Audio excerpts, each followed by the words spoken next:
सम्राट पृथ्वीराज चौहान। आज की पीढ़ी इनकी वीर गाथाओं के बारे में बहुत कम जानती है, तो आइए जानते हैं सम्राट पृथ्वीराज चौहान से जुड़ा इतिहास एवं रोचक तथ्य।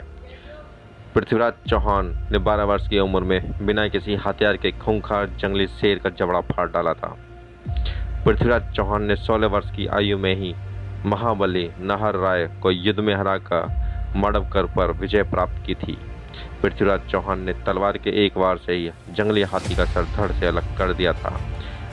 महान सम्राट पृथ्वीराज चौहान की तलवार अत्यधिक वजनदार थी और उसे वे एक हाथ से ही सहजतापूर्वक चलाते थे। सुनने पर विश्वास नहीं हुआ होगा, किंतु यह सत्य है।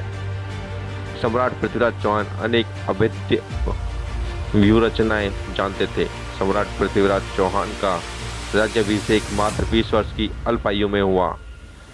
पृथ्वीराज चौहान 1166 ईस्वी में अजमेर की गद्दी पर बैठे और 3 वर्ष बाद यानी 1969 में दिल्ली के सिंहासन पर बैठकर उन्हें हिंदुस्तान का राज्य मिला। सम्राट पृथ्वीराज चौहान का विवाह संयोगता से हुआ था। पृथ्वीराज चौहान ने महमूद गोरी को 16 बार युद्ध में हराकर जीवन दान दिया था और 16 बार कुरान की कसम खिलाई थी। गोरी ने 17वीं बार में चौहान को धोखे से बंदी बनाया और अपने देश ले जाकर चौहान की दोनों आंखें फोड़ दी थी। इसके बाद भी राज दरबार में पृथ्वीराज चौहान ने अपना मस्तक नहीं झुकाया था। मोहम्मद गोरी ने पृथ्वीराज चौहान को बंदी बनाकर अनेकों प्रकार की पीड़ा दी और लंबे समय तक भूखा रखा था, फिर भी सम्राट की मृत्यु नहीं हुई थी।